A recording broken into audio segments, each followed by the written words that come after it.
This part of the lesson will deal with how the aeroplane's takeoff distance is actually calculated. Shown on screen is an example of the takeoff performance information. The example graph we will use is figure 3.1 on page 3 of section 3 of CAP 698. Firstly, the title of the graph indicates that the graph is for calculating takeoff with normal procedures. For other procedures, like maximum effort takeoffs, you may have to consult another graph. Next, take a look at the associated conditions, paying particular notice to the power and flap settings, as shown here. Also notice that this graph assumes a runway that is paved, level, and dry. If the conditions required for a given calculation are different, corrections will need to be made to the values that this graph will give. We saw these correction factors earlier. Notice the liftoff and obstacle at speeds. In this case, the obstacle at speed is the takeoff safety speed. A pilot must adhere to these accurately because they are the speeds which have been used to construct this graph. If a pilot were to deviate from these speeds, the required aircraft performance would actually not be achieved. Having looked at the various bits of information around the graph, let's now examine the graph itself.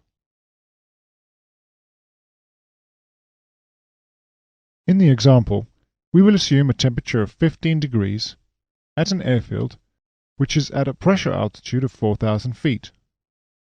To use the graph then, move upwards from 15 degrees until you have reached the 4,000 foot pressure altitude line.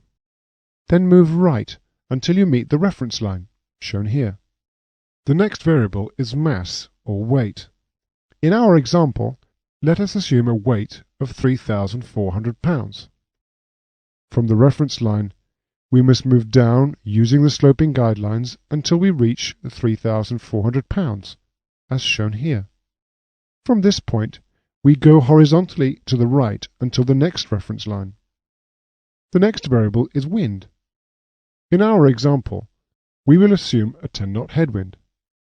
Notice, though, that the slopes of the headwind and tailwind lines are different. We therefore recognize the 150% tailwind and 50% headwind rules that you have learnt about in the general principles for takeoff have actually already been applied. Travel down the headwind line until you reach 10 knots headwind, and then move horizontally right once more, up to the last reference line. Remember that the takeoff is not actually complete until the aeroplane has reached the 50-foot screen height. So from this point on the graph, we must move up the guidelines to the end. The takeoff distance in our example is approximately 1,550 feet from brake release to the 50-foot screen, and the takeoff roll, or ground roll, is 1,250 feet. However, let us now assume that the runway has a grass surface and that the grass is wet. Remember that both these variables cause an increase in the takeoff distance. Since the graph assumes a paved dry runway, we will have to make a correction to the takeoff distance for the different conditions. You may recall that wet grass increases the distance by 30%, or by a factor of 1.3. Our calculated takeoff distance was 1,550 feet. But correcting it for wet grass would now make the distance 2,015 feet. Let us now assume that the runway has an upslope of 1%.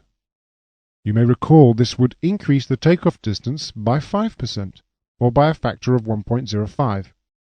This now makes the total gross distance 2,116 feet. To comply with the regulations, you will recall that the takeoff distance must be compared to the available distances at the airfield to ensure it does not exceed the limits laid down by the authorities. To remind you of these regulations, turn to page 1, section 2 in CAP 698.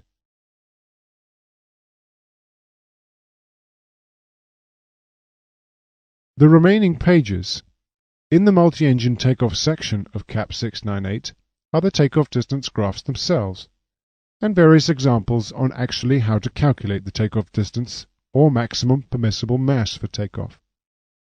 There are also some graphs for calculating the accelerate stop distance required.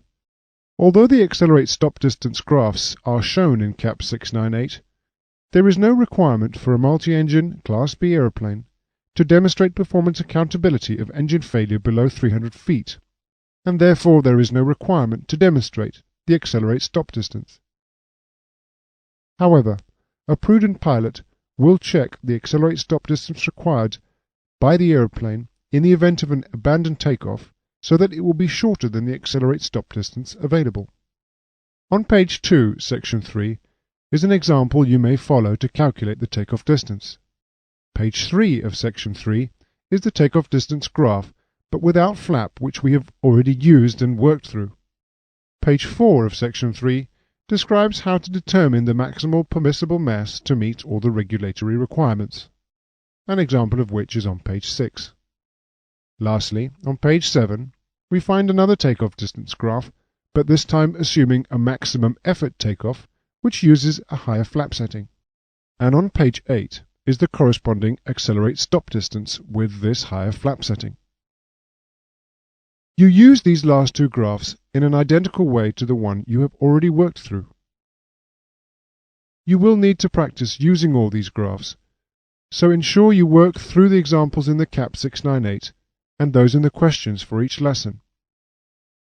Doing this will help you improve your accuracy in the use of the graphs and help to consolidate your knowledge of the principles we have considered so far.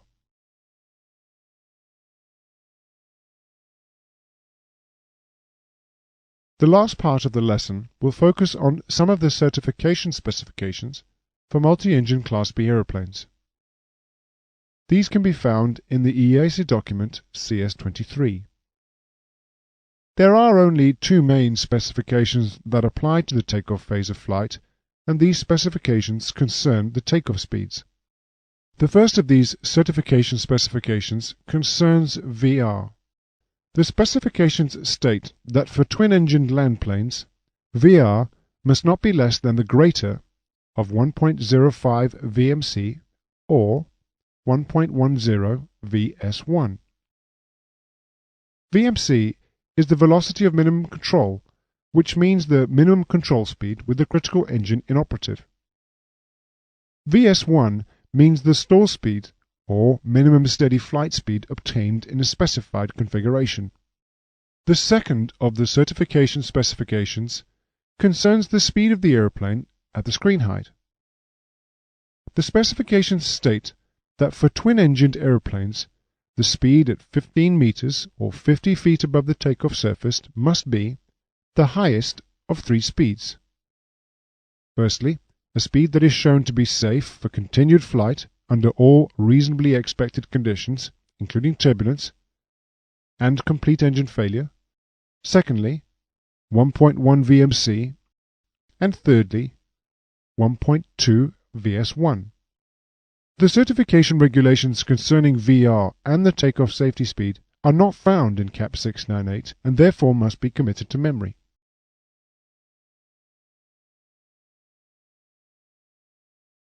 This completes the lesson on the takeoff for Class B multi-engine aeroplanes. Familiarize yourself with the format of the aircraft you are flying and correctly adjust the calculated takeoff distance for any variable that is not accounted for in the data. An understanding of the various conditions and factors that control the takeoff will better equip you to ensure that all your takeoffs are well within the limits of the runway available.